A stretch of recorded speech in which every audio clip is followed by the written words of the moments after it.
Si tu t'entraînes 2 heures par jour, tous les jours, ça représente environ 9% de ton temps. Qu'est-ce que tu vas faire des 91% restants? Eh ben, c'est simple, c'est la récupération. Et on accorde beaucoup trop d'importance aux techniques d'entraînement et tout ça, comment faire, alors que le principe de base, c'est le principe de surcompensation. Je vais t'afficher un graphique à l'écran et sur ce graphique, tu peux voir qu'il y a une courbe qui monte, qui descend, etc. Et en fait, la première phase, c'est une phase de fatigue. Donc, tu viens de t'entraîner et en fait, ta fatigue, elle va être au plus haut. Donc, ça veut dire que ton niveau d'énergie va être au plus bas. Et le principe de surcompensation, c'est le fait que après une période de fatigue, donc une période de stress, donc l'entraînement, eh ben, tu vas récupérer. Donc, quand tu vas récupérer, tu vas retrouver tes niveaux d'énergie. Et quand tu vas retrouver tes niveaux d'énergie, tu vas devenir plus fort puisque tu as créé des adaptations structurelles via l'entraînement, donc ce qui fait que tu as un effet de surcompensation. Ça, c'est la phase 3. Maintenant, si grâce à la surcompensation, eh ben, tu n'appliques pas d'autres stimulus, donc c'est-à-dire l'entraînement, que tu t'entraînes pas régulièrement, eh ben, tu vas avoir une phase de régression. Et tout le principe, il est là, c'est que tu vas faire des entraînements, des entraînements, des entraînements, et c'est une centaine d'entraînements qui va créer une grosse adaptation à la fin, puisque bah, tu auras des mini-adaptations en mini-adaptations. Maintenant, bah oui, l'entraînement c'est important, mais comment on peut maîtriser la récupération? Et c'est pas en faisant des bains chauds, des douches froides, la cryothérapie, ce que pratiquement personne ne peut se permettre, à part peut-être les bains, mais la cryothérapie, les saunas et tout ça, pratiquement personne ne peut y aller tous les jours en tout cas.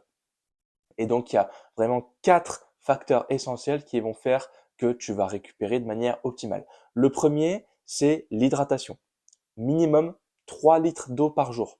On est composé de beaucoup de pourcentage d'eau, ok? Et il faut justement qu'on soit en accord avec ça. Donc, bois beaucoup d'eau. Oui, il y a des gens qui meurent de boire beaucoup d'eau, mais il y a beaucoup d'eau 3 litres et beaucoup d'eau 10 litres. Tu vois. Il y a un petit juste milieu à avoir. Surtout que toi, j'imagine que si tu regardes cette vidéo, bah, tu t'entraînes. Donc forcément, tu as des pertes hydriques et donc il faut que tu restaures ces stocks d'eau. Le deuxième, c'est le sommeil. Il doit être de manière qualitative, donc c'est-à-dire tu dois dormir dans le noir, sans aucun bruit, avec une température idéale, donc c'est entre 18 et 20 degrés, la température idéale pour dormir. Et il faut vraiment que tu sois dans un environnement calme, qui soit propice au sommeil. Aussi, il faut que tu t'endormes à des heures régulières. Le pic de sécrétion de mélatonine, donc l'hormone du sommeil, eh ben, c'est à 22 heures. Donc si tu peux dormir à 22 heures tous les jours, c'est parfait.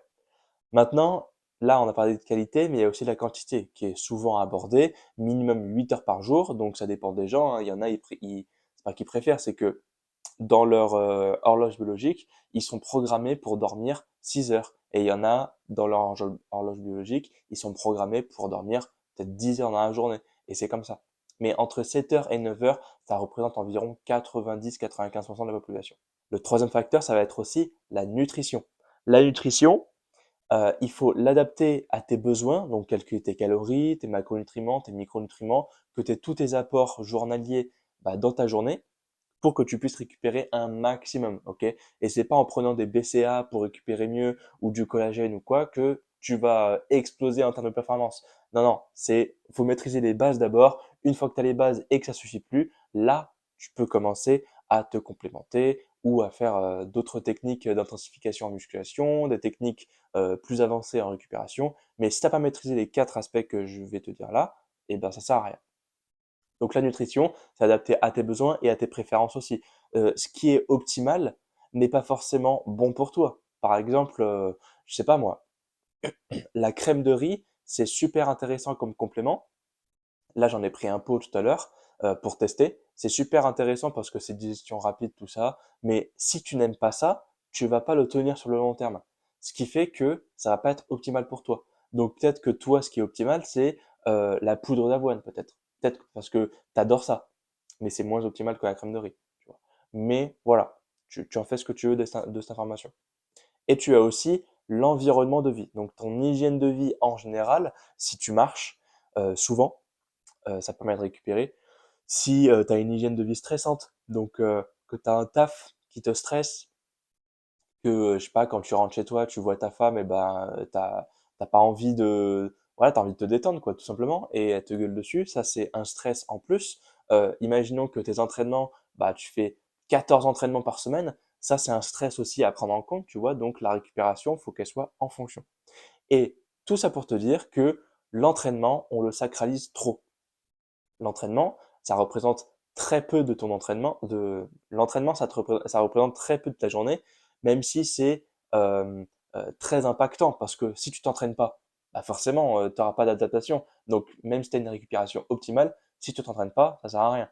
Donc, il faut quand même que tu continues à t'entraîner.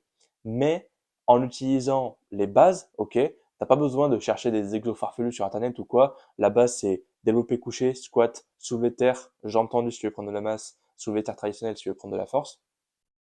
Et voilà, c'est tout. Après, si tu veux avoir des techniques et tout ça, bah, je te conseille de t'abonner à ce compte, mais ça te servira pas plus que ça. En fait, toi, il te faut un programme d'entraînement clair et défini en fonction de tes objectifs. Si tu es débutant, ça sert à rien que je te mette des exos farfelus avec du haut de pec et tout ça. C'est vraiment pas la priorité, tu vois. Faut y aller crescendo, étape par étape. Donc pour ça, je te conseille de t'abonner et de cliquer sur le lien juste en dessous de cette vidéo. Ça sera, voilà, tu auras une petite vidéo où je t'explique comment j'ai pris 25 kilos de masse musculaire et tu peux prendre rendez-vous si jamais tu as envie. Tu peux mettre ta carte bleue au réfrigérateur et voilà, on va faire de belles choses ensemble si tu décides de me faire confiance. Voilà. Allez, je te souhaite une bonne après-midi, mon samouraï. Ciao.